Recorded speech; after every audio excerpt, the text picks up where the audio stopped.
8, 9 ve 3. Bu 3 sayının birleşimi dünyanın en tehlikeli mafya organizasyonunu simgeliyor. Yakuza. Uzak Doğu filmlerinde gördüğünüz, bilgisayar oyunlarında adına mutlaka rastladığınız dünyanın en tehlikeli mafyasını bugün çok net anlatacağız. Neden bahsettiğimizi netleştirmek için söylüyorum. Japonya'da hükümetlere kafa tutan, dünyanın 100'den fazla ülkesinde gayet güçlü, haraçtan insan kaçakçılığına kadar hemen her işi yapan, hiyerarşi konusunda oldukça katı ve acımasız bir insan topluluğuyla karşı karşıyayız. Hikayenin en başına gidelim. Örgütün geçmişi bundan yaklaşık 400 yıl öncesine, Japonya'nın Edo adı verilen dönemlerine dayanıyor. O zamanlar Teki adı verilen ve çoğunlukla hırsızlık ve kumar işleri yapan çok da büyük sayılmayacak bir organizasyondan bahsedebiliriz. Hatta o dönem Teki'ye katılan Japonların oldukça niteliksiz, eğitimsiz ve hatta çok zor durumdaki insanlar olduğunu da mutlaka belirtmeliyiz. Örgüt basit işler yapıyor ancak bunları oldukça acımasız yöntemlerle gerçekleştiriyordu. Küçük bir hırsızlık için mal sahibini öldürmek yahut ağır işkenceler yapmak onlar için oldukça kolay meselelerdi. Zaman geçtikçe örgüt para kazanmaya ve bu parayı daha da güçlenmek üzere harcamaya başladı. Tüm kırılma da burada yaşandı. 1700'lerin sonuna gelindiğinde Yakuza üyeleri zengin Japonlara büyük meblağlar karşılığında güvenlik hizmeti vermeye başladı. Kimi kimden koruyorsunuz sorusunu tam da burada sorabilirsiniz. Çünkü o dönem Japonya'daki suçların neredeyse %90'ı Yakuza üyeleri tarafından işleniyordu. Her neyse, gücü, etki alanı ve insan sayısı hızla büyüyen Yakuza, Japonya ve çevresinde oldukça kudretli bir hale geldi. 1900'lerin ortalarından itibaren tüm dünyada örneği görülmemiş seviyede zengin bir mafya organizasyonu apaçık biçimde karşımızdaydı. Kurulduğu ilk zamanlarda geleneksel Japon hiyerarşi yapısı olan Oyabun Kabun'u uygulayan örgüt, tüm işlerinin temeline sonsuz bir sadakati koydu. Tabi özel ritüeller de eksiksiz biçimde uygulanmaya başlandı. Bu ritüeller mantıkla açıklanabilecek durumda değil. Birkaçından hızlıca bahsetmek istiyorum. Bir Yakuza mensubu herhangi bir hata yaptığında parmaklarını kesmek zorunda. İlk suçta sol elin küçük parmağının bir kısmı patrona hediye ediliyor. Hata sayısı arttıkça parmak sayısı da otomatik olarak artıyor.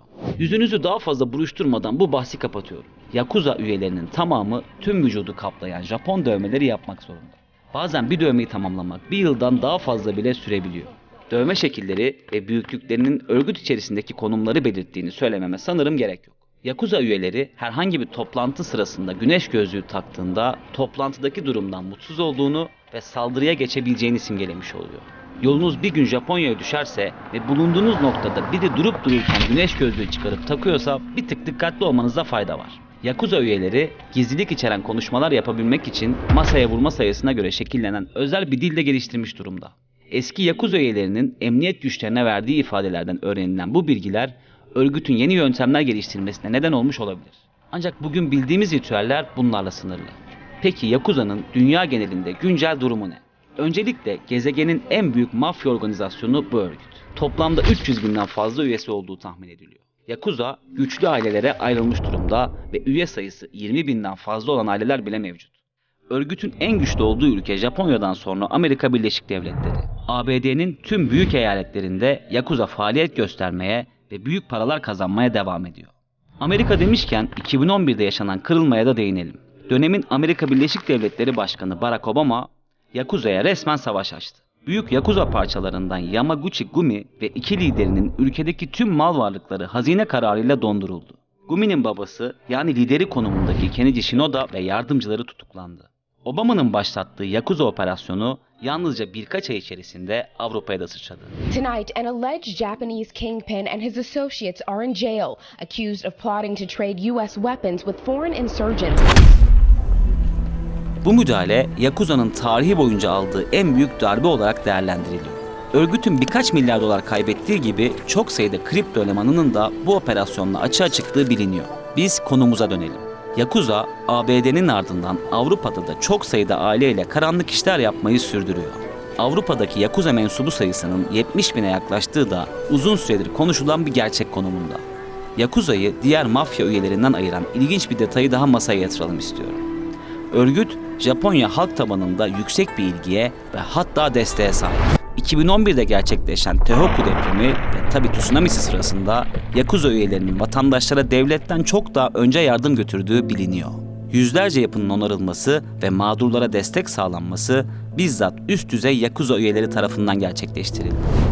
ヤクザマネ Örgüt ayrıca her yıl yaklaşık 400 milyon dolar değerinde erzak yardımını da zaman zaman örtülü, bazense açık biçimde yapmaya devam ediyor. Birçok farklı analist bu tezatı dünyanın en karanlık işlerini yapan örgütün meşrulaşma çabası olarak değerlendiriyor.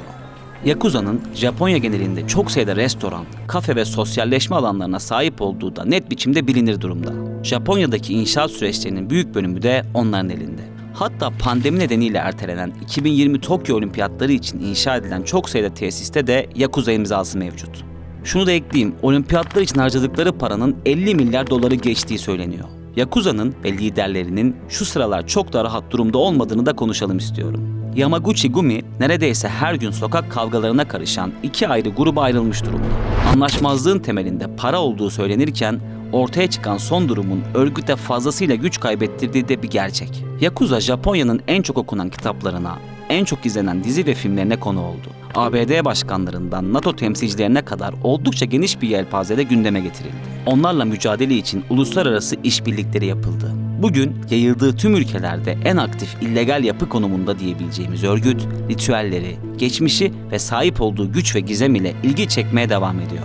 Yakuza'nın içindeki savaşın nasıl sonuçlanacağını ve örgütün büyümeye devam edip edemeyeceğini zaman gösterecek.